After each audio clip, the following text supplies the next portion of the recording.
Okay, we are officially recording. Okay, so I'm just I want to go over a couple things first. Some of you know what's been going on, some of you don't know what's been going on. And I'm gonna do, where are we?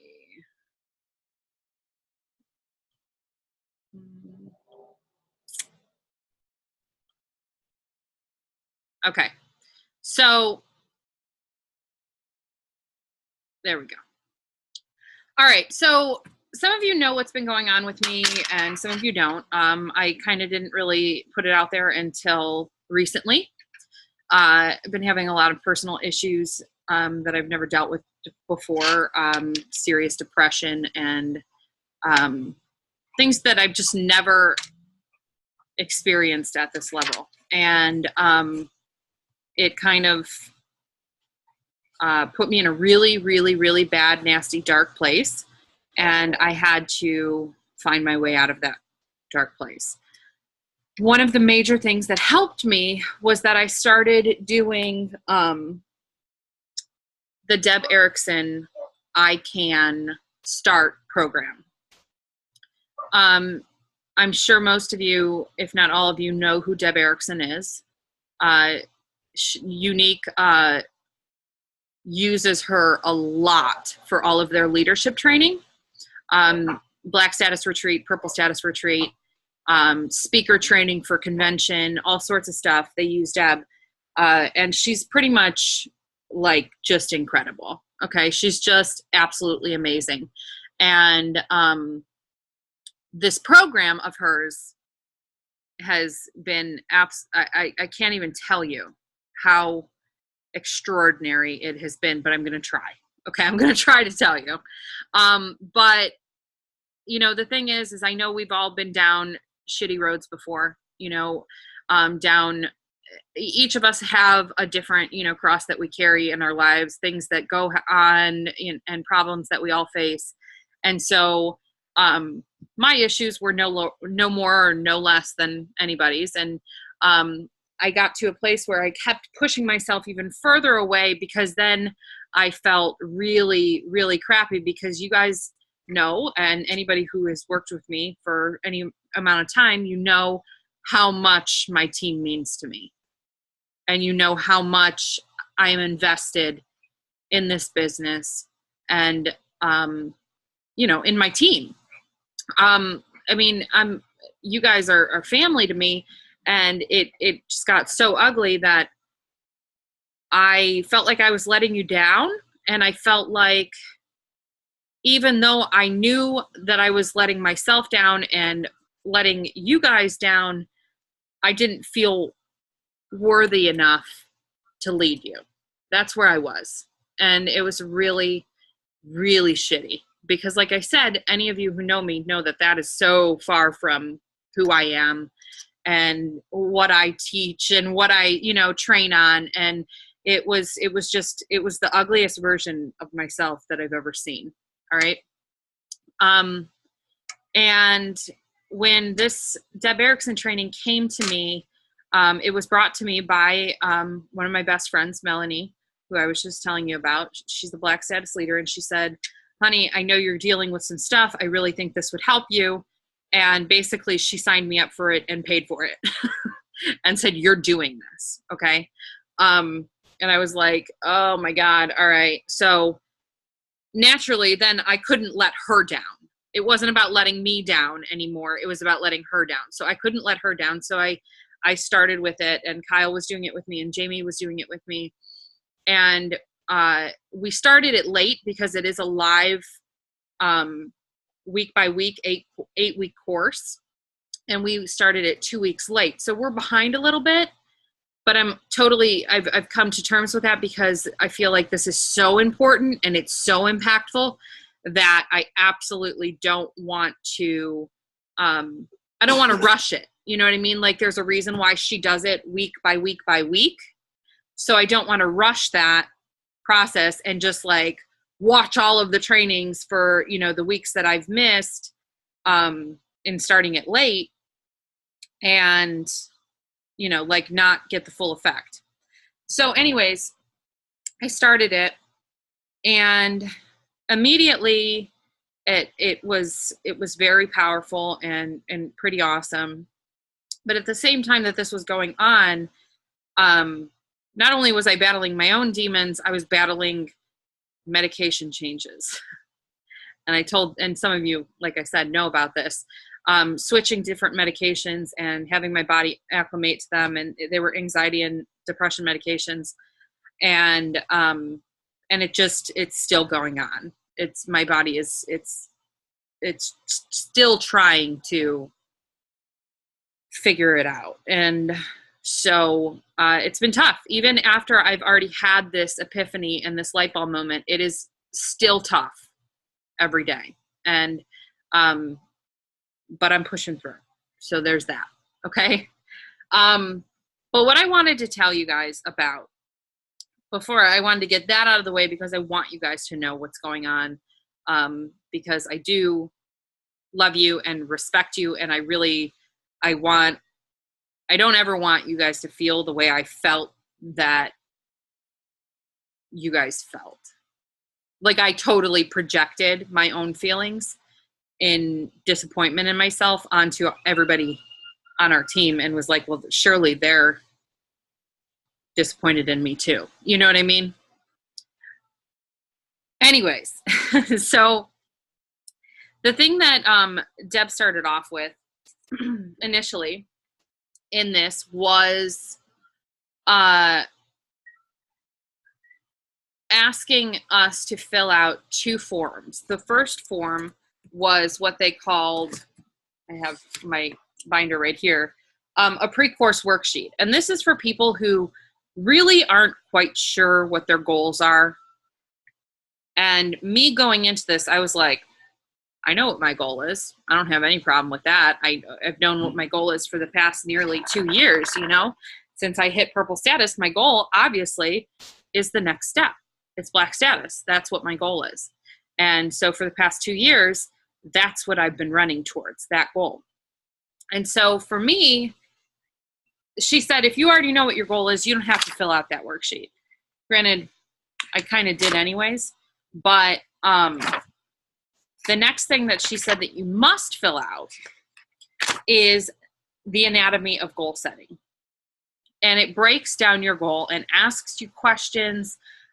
If I achieve this goal, how will it make me feel? Who else will be affected by, and how will they feel? Can I achieve this goal on a scale of 1 to 10? All sorts of stuff, right? What's it going to take to achieve this goal? What skills do I need? What time needs to be invested? What conversations need to be had with the people around you, with your team, with your family, all sorts of stuff. Fears that have to be faced, like the anatomy, every single thing. You are breaking down that goal, right? And I did this. And as I was going through, I had my goal set, and she had us doing vision boards and goal boards. And I'll tell you about those later. But something that she said to me was that as women, especially, we are very, very prone to setting goals that are bigger. You know what I mean? Like they're bigger. They're too big. They are not what we would call SMART goals. Okay. And we've discussed what SMART goals are. SMART goals need to be, God, now I can't even think about it. They need to be smart. What are the SMART words? Manageable. I don't remember what S is. A is, or no, measurable, attainable. R is, I don't know. So whatever. We've got the SMART goal worksheets in our on our team page. I can't even think about it. But I was going through it, and she was saying that it's very, very common as women, especially, for us to put goals out there that are too big or are surpassing where we are at the moment. So, she gave me some statistics, and she said 3% of the population set goals. Do you know how, like, can you even imagine 3% of the population set goals? That's crazy. 87% of those people that set goals fail. And 90% of those people that fail in the first 2 weeks because they just give up. They say, I'm gung-ho, I'm going to do this, yeah.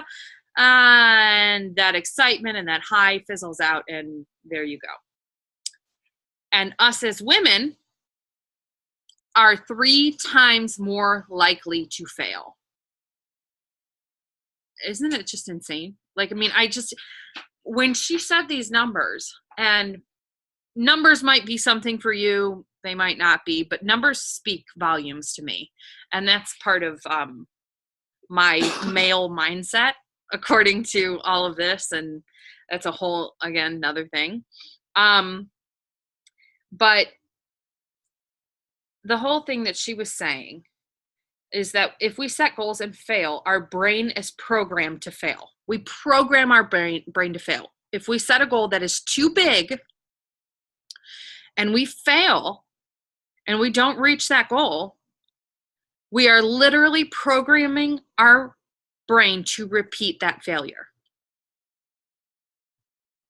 Because we are setting goals that are either too big or they're the wrong goal to set.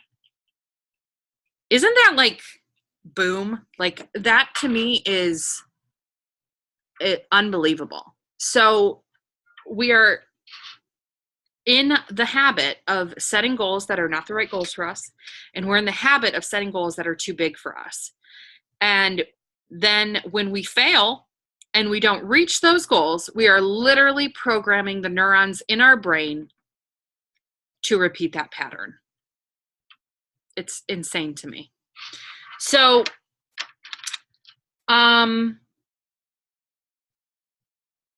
I wanted to tell you that, like you all know, I thought I knew my goal. I thought I've known my goal for the past 2 years.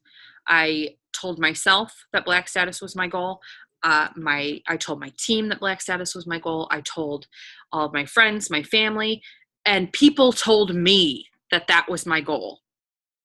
People told me that was my goal. First of all, number one, and I am so guilty of this so many times, I'm not saying by any means you do not underestimate your abilities either, okay? But it goes hand in hand with underestimating and overestimating, and making sure that the things that you have planned for yourself are timely. And when you are underestimating yourself, you're setting yourself up to be mediocre, okay? And when you are overestimating yourself, you are setting yourself up for failure. So neither one of those things sound like things that I want. I don't know about you, but I don't want to be mediocre and I don't want to be a failure. So the key to that is finding, this is mediocre and this is a failure, and finding the middle piece. It's not that when you set goals that are too big, it's not that those aren't ultimate goals that you want to reach. It's that there are many different goals in between those goals that you have to reach before you can reach that goal. So for me, the only thing that I have focused on is Black status, and it's sat up here, and it's sat up here, okay? And Black status, still, I haven't even changed this yet, and I need to change this. If you look at my phone, it says Black status, and it says April 2017. I'm sorry, it's October 2017. Missed that mark, okay? So here I am, unconsciously reminding myself of my failure every single freaking day. That's what I'm doing. And I look at it and I go, oh, gross. I need to change that. And then I don't, because I procrastinate and it's the problem. But That's beside the point. So anyways, for years now, I have thought that Black status was my goal. And I had a huge epiphany after listening to Deb. And the fact of the matter is, and this goes for many, many, many of you, that if you are not consistently hitting the color status that you are right now, then you have no business shooting for the next color. So for me, I don't hit purple every month. And purple is the first color that's happened to me. Before that, I hit orange every month. I hit green every month. I hit blue. I hit pink. I always maintain my color status. And that hasn't happened with purple. I don't know if it's because I promoted too quickly. I don't know if it's because I needed to backtrack. I don't know what it is. All I know is that Black status is not my goal anymore. And it never has been, never should have been, because I'm not consistently hitting purple. If I'm not consistently hitting purple, if I don't have those two elites, sure, our numbers are always there, but if I don't have those two elites being paid every month as elite status, I'm not hitting purple, okay? So my goal changed, and it was real quick. It was a real quick thing. When I realized this, I was like, oh my God. This whole time I've been over here. This whole time I've been looking up there and looking past everything that I actually need to be focused on, looking past all of those things at the shiny black ball in the sky. And the whole time, because I wasn't consistently hitting purple, because I wasn't, like I was pressuring myself and making myself sick over it, that goal had no chance at manifesting. Because I was down on myself, even when I was up. The thought of Black status made me nauseous.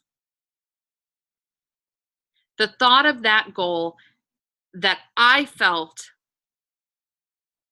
I said out loud over and over and over again that this was it. I was going to do it, that I'm going to hit this status. The fact is that I never truly believed that I could or I would or that I was worthy of that. Even when I was good. Okay, I'm not even talking about the past, the past, several weeks when I've been having a really hard time. I'm talking about 2 years. So even when I was really good, I didn't even believe it myself. And at times I did. There were moments that I did. There were moments that I was like, hell yeah, I'm going to do this. And those moments would fade really quick, and that nauseousness and that trapped feeling would come back. And I don't know if any of you experience this nausea when it comes to promoting to a new status or a status that you have been craving and wanting more than anything. And I'm not saying I don't know that, because I know you have felt this. I know that you know this feeling when you think that is the end or all be all. It really is. In the moment, that's what it feels like. And then it doesn't happen and you are crushed. And then what are you doing? Well, we've learned now that you are setting yourself up for future failure, because when your goal is too high, when you're pushing too hard for something that you are not ready for, you are programming your brain every time you fail to continue that pattern. And it's just insane. So when I came to this whole thing with the fact that consistent purple status is my goal, Black status is not my goal. Black status is my long-term goal. Black status is by next convention. And now, truly now, I know that will happen, and that is a possibility. I said it for 2 years now. I'm going to be Black status the next convention. I'm going to walk across that stage. I'm going to be introduced as, black status on Galanite and all of this. And I had that vision, but it was like magical thinking. That's what Deb calls it, magical thinking. It's not the law of attraction, because the law of attraction has you using the proper channels that you need and the proper goal setting to achieve everything that you want. And as I was focusing at the shiny black ball in the sky, all of those things that I needed to do to get to that shiny black ball in the sky were falling short. I was falling short over and over and over and over and over again because I was blinded by a goal that should not have been my goal. Now that I know, the feeling is extraordinary. I feel good. I feel confident. I feel like I am absolutely where I should be with my goal. It's still challenging, okay? It's not easy. Creating elites is not an easy thing. Helping someone to become elite status and maintain elite status is not easy. Just like it's not easy to actually do it yourself, it is no more easy to help somebody else do it. Because in a lot of cases, you want it more than they do. In a lot of cases, not all cases, but in a lot of cases, and you all know this, if you have one person on your team who you want it more for them than they want it for themselves, you know that feeling. And it happens over and over and over and over again. And you are going to constantly be battling this. It's the nature of the business. It is what it is. Not everybody is going to see this as the blessing that it is. And it's just the way it is. And there's nothing we can do about it. And it's okay. It's okay. But I feel good, finally, for the first time, in forever. It's a totally different feeling. So what I'm telling you is that if you are not consistently hitting the color status that you need to, that you are currently, then you don't have a business making your immediate goal for this time right now. You have no business making that your main goal. You know what I mean? If you are pink status and you're not consistently hitting pink, that's what you have to focus on, that consistency of hitting pink month after month after month. If you are focusing on blue and you are the only person in your team, except one person that qualifies with $125, but you're the one who's selling the $2,000, blue's not going to happen. Sure, you could. I mean, you can sell the $4,000 and have two people, qualify or whatever. But that's just not the way to do it. And I know that several of you can attest to that. It's not the way to do it. It's just not. But and the only time I say this, and I said this to the girls last week, if you're yellow status, if you are yellow status, then your goal for sure is pink. Okay? That's the only time in our comp plan and the way we do things that's the way it is, because we all start back at yellow on the first of the month. So really, if you're yellow, you've got nowhere else to go but to pink. You know what I mean? Pink is your goal. But then it goes into, are you consistently hitting pink? If you're consistently hitting pink, it's time to move on to blue. If you are consistently hitting blue, then it's time to hit green. If you are consistently hitting green, it is time to go for orange. Same thing goes for purple, and same thing goes for black. But you have to consistently hit these numbers before the next goal can be the next color status. And it sounds so simple, and it sounds so like, well, duh, what else would it be, right? I mean, it sounds so simple. But I consider myself to be a pretty smart person. Pretty, like I think a lot and I come up with things, and I, especially in this, because I have the passion that I have for it. But it's sometimes these small things that seem like common sense, that seem like just everybody should know this. Those are the things that just fly by us, and we're like, wait a minute. Why didn't I think of this before? Why did it take me all of this time? Why did it take Deb Erickson making me dig into things that I didn't even know that I needed to dig into to figure this out? I mean, obviously there's a reason for everything. And I can't tell you how amazing this whole program is that she has. It's just incredible. She's incredible. I did post a thing in our page that she's running a special right now for her silver membership, for her site.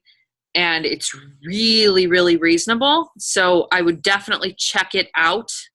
I can't remember what it is, but it's definitely like a fraction of the price that this course was. So it's super cheap. I want to say it's like 20 some bucks.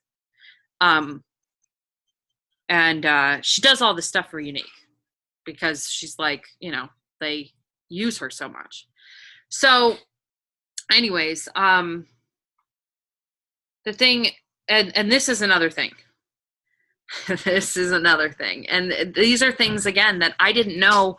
I didn't really, she is known for studying the psychocybernetics of the brain. And so she's talking about different stuff with the brain. And I really get into that because there's so much that we can learn about ourselves by just looking at our brains and how the neurons fire and all sorts. It's really cool. Okay. It's just geeky stuff, but it's really cool. But anyways, the whole thing that she was saying, another thing was, the minute your goal becomes an obligation is the minute that your brain will resist it. So if you feel obligated for blue status to be your next, for that to be your goal, for green status, if you feel obligated that that's your next step, so I have to do that, that's where I should be, so that's what I have to do, and it becomes an obligation, you are subconsciously resisting it. And I cannot tell you, when she said those words, I was like, oh my God, everybody's counting on me to hit black status. I got people messaging me all the time. You're going to do it. You're going to do it. How close are you? This, that, and the other thing, all the freaking time. And so I constantly feel that pressure. And it's not even like I'm obviously the one doing it to myself, because people are just trying to cheer me on. You know what I mean? Just like I try to cheer my team on, but you don't realize that it is subconsciously like counterproductive to what we're trying to do, because you make it a pressure. The pressure is on. It becomes an obligation. It begins to feel icky. Now, can I think about black status and think about how amazing I'm going to feel when I actually hit that milestone, when I actually do it? And I will do it. That's not what's being debated here. But I can feel that. But when I felt so detached from the passion, because I felt so obligated and so just the pressure of it, it lost its fire. That emotion that pulls our goals and pulls us is what it sizzles out, fizzles out. So anyways, the minute your goal is an obligation, your brain will resist it. And we tend to, again, she speaks a lot towards women because most of her coaching clients are women.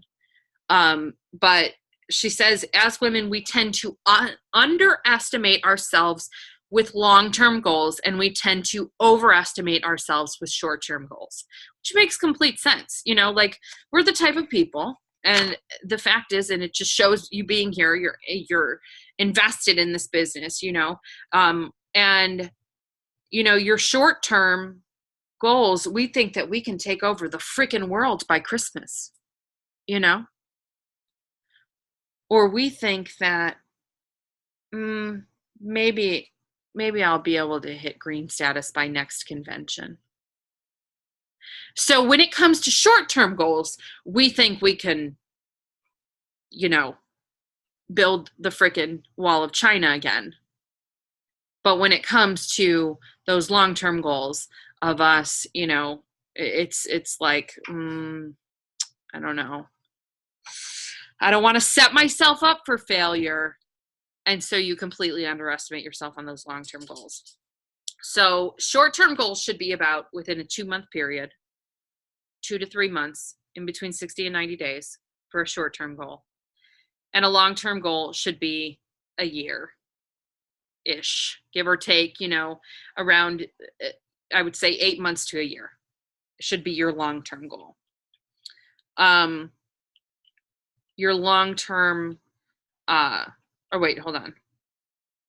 Okay, so, and the other thing is that I learned is that once we finally figure it out, once we decide and we make that decision, and this goes for us, this goes for our teams, this goes for new presenters, this is huge, okay?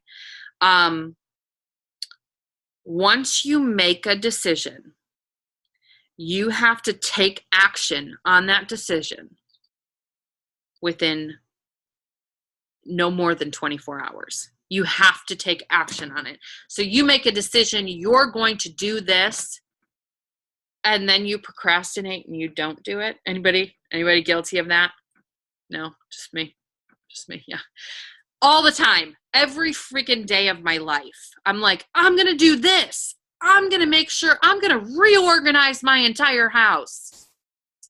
And then I don't do it, and I put it off, and I don't take action on it. And guess what? My brain, here we are back to the brain again. Your brain thinks you're a liar. And your brain will stop trusting you. And so you'll say you're going to do something, and your brain will automatically be like, psh, no, you're not. And then you don't do it because it knows that you're full of shit. It knows that you're going to procrastinate. It knows that you're going to make those choices. And you do, because you follow suit, because you created that pattern inside your brain, and you just do it over and over and over and over again. And you have to interrupt that pattern, because if you don't interrupt that pattern and you don't change those neurons and pathways and all that crap inside your brain, you're going to continue on that pattern of failing, setting goals, saying you're going to do something, never following through with it, and all of that ugly crap that we all do to ourselves daily. You know, so where are we going? Hold on. Another thing, I don't know if you guys are aware of this. You know how we like to set ourselves up with 6 billion different tasks that we have to do a day, and 6 billion different things that we have to focus on. We have to focus on our families, on our kids, on our business, on our personal development, on our exercise, on our house, cleaning our house, keeping everything straightened up, doing everything, making sure that you do this, run here, bake cookies for Nancy Drew, you know, who knows? 17,000 things you've got to do. All right. And the fact is, the fewer things that we focus on, the more success we have. So you focus on your business. That's not number one, but I'm just saying your business. Your family. You focus on everything that you got to do. And you focus on managing. You have to narrow it down instead of thinking that you are freaking Superwoman. Anybody else guilty of that? Because I am.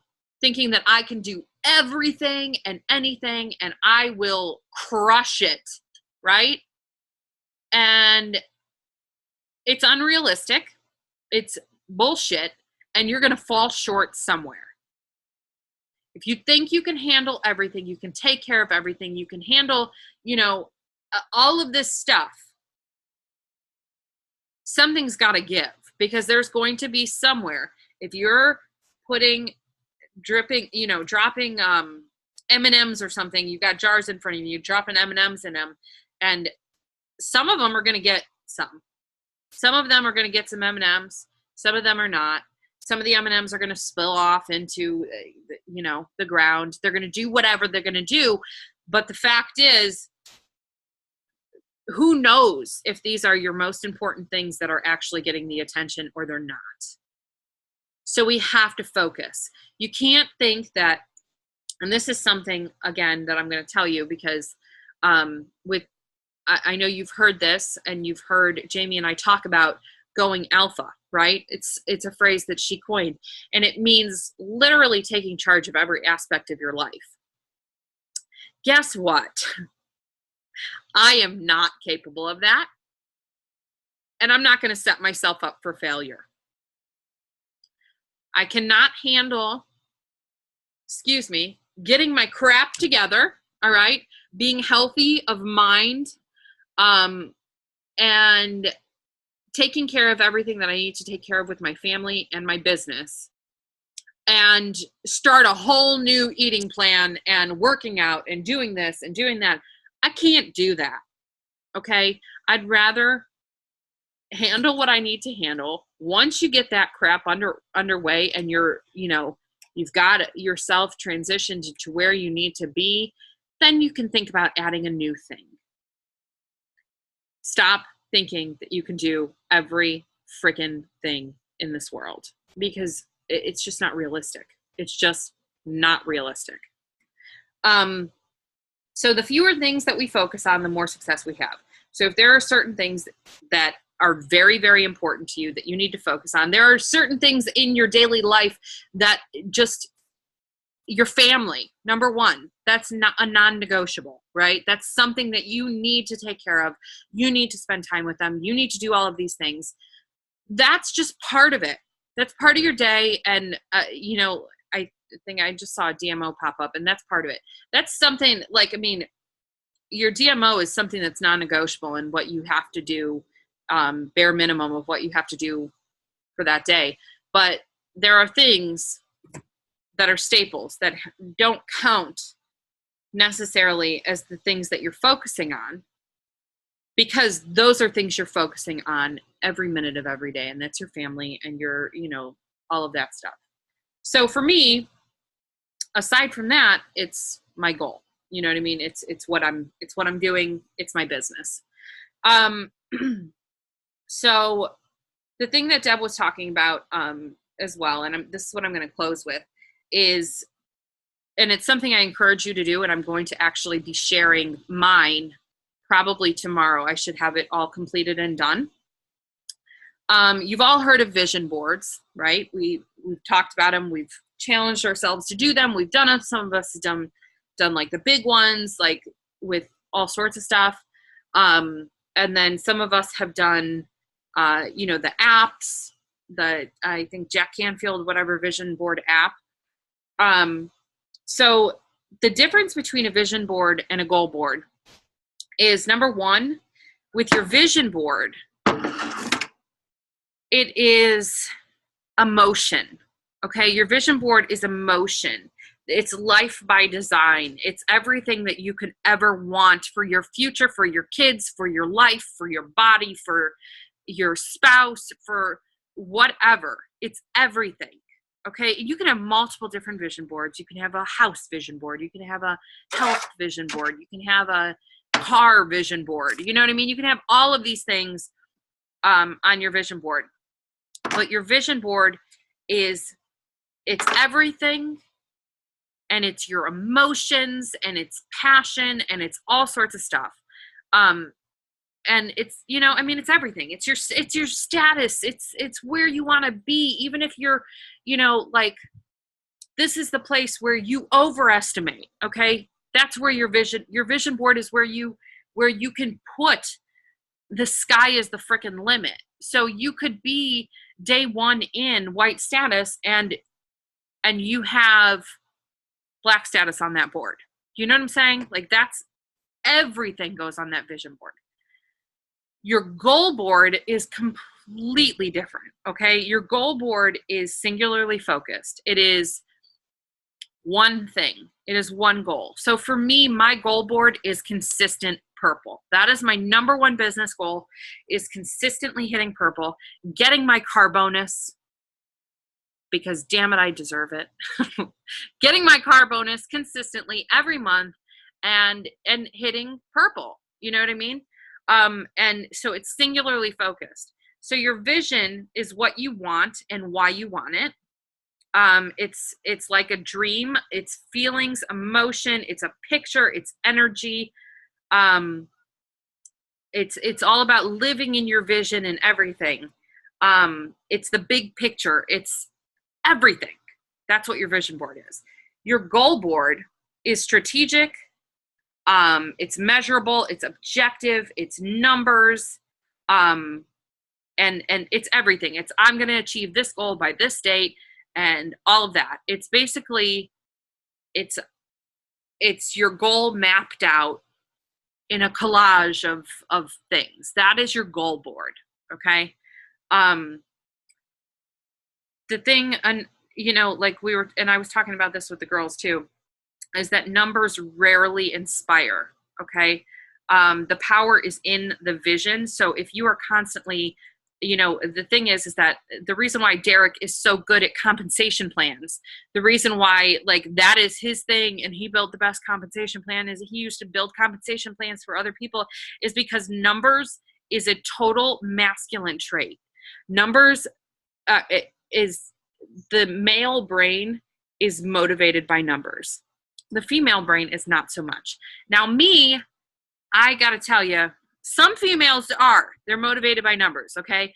But some are not. Most are not, I should say. Okay? I think I have a pretty solid balance there where it's numbers and emotions, and I think I'm 50-50. But the power is in the vision, and your goal needs a vision. You have to have a vision for your goal. Phrases, pictures, whatever it is that lights you on fire, and you need to have that everywhere. So I'm going to show you, like I said, tomorrow, I'm going to show you mine. I'm going to show you what I did with them. And then I'm going to, you know, I'm going to show you how I'm going to have them everywhere. All right. So number one vision board is the success you want, the lifestyle you want, the health, the wealth, all of that. And the goal poster is your target and your results. Okay. Yeah. So that's it. Like, I'm going to go into, one last thing about the whole numbers don't expire or inspire, especially as women. We talk about, this is a thing that Deb had said. Okay. She said, I'm going to give you a number. And she said the number 5. Does me saying the number 5 inspire you? No, it doesn't. But just saying in the next 5 minutes, I'm going to give you 5 tips to earn $5 million in the next 5 months.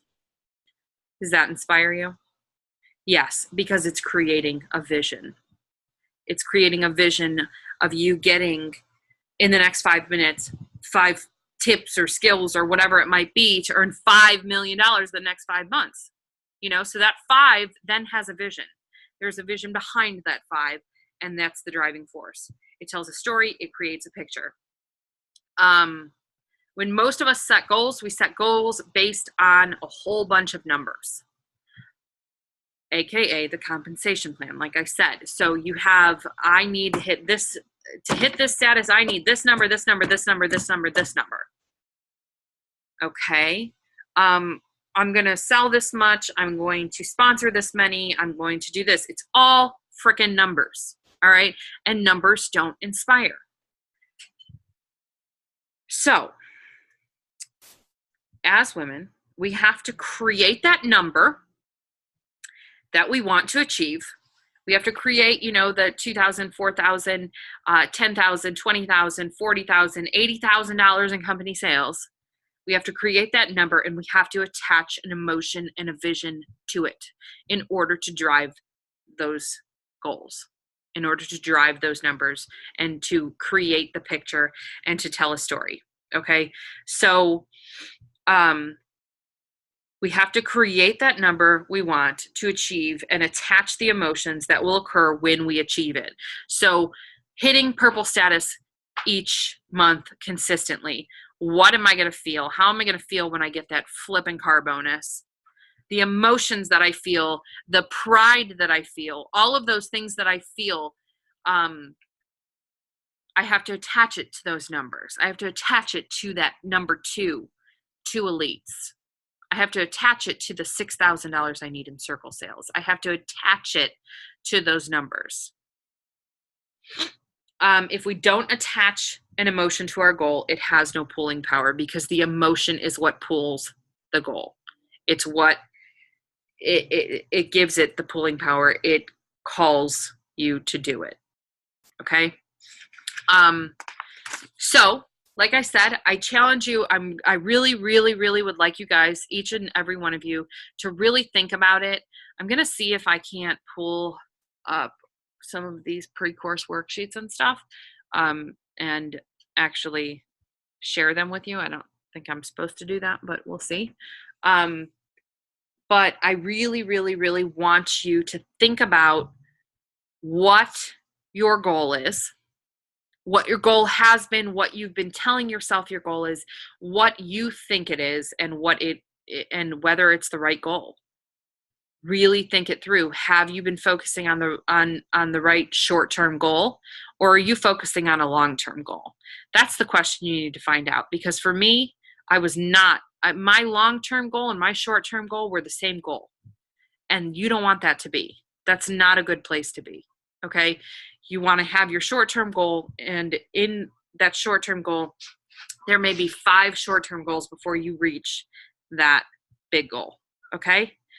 And I really want you to just think it through, figure out whether or not you have the right goal, whether or not you are, in the right place. Your goal should make you feel inspired. Your goal should make you feel passion. Your goal should make you happy and excited. It shouldn't give you a stomach ache. It shouldn't make you feel pressured. It shouldn't make you feel like you're obligated to hit it. It needs to be something that is going to be just something really powerful and emotional for you. That's where your goal should be. A happy emotion, not an anxiety rid sickness emotion, right? So I want you guys to create your vision boards. You've done them before. Create your vision boards. That's your long-term, that's your life, that's everything. And most importantly, create your goal board. Create a goal for the next 8 to 12 weeks. Give it a freaking date and set that goal. And then we're going to get started on it. And as I go through this, I'm going to go through more with you. And that's it. That's your homework. If you want to do it, if you want to join us on this awesomeness, then I really suggest that you hop on with us and do this. There's a lot of really great stuff happening, and I'm super, super excited about it. But I just really wanted to share that with you, because the fact is, like I said, are you feeling trapped? Are you feeling like you're struggling month to month to month to month, and it's the same struggle? I can promise you that it's because you don't have the proper goal. Your goal is not aligned with where you are and where it needs to be. So there's some reevaluation that needs to be done. And sometimes I fought it. Okay. I fought against changing my goal, because I felt for a second like, whoa, I'm taking a step back here. Right. Wrong. It's not. I am just solidifying my awesomeness in the status that I am. Instead of calling it my purple hell, I don't know if you've heard me call it that, but that's how it felt for me. I'm grateful for it now, and I want to maintain it strongly. And then I'm going to crush Black status, but that's a different thing altogether. But I wanted to share that with you. I feel like there's some really amazing stuff, and I really, really, really hope that that it can be helpful. I'm going to stop this recording now, and then we're going to talk about.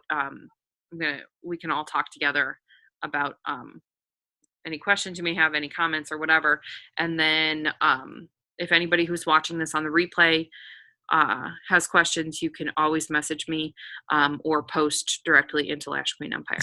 So I'm going to stop the recording. How do I do that? Okay.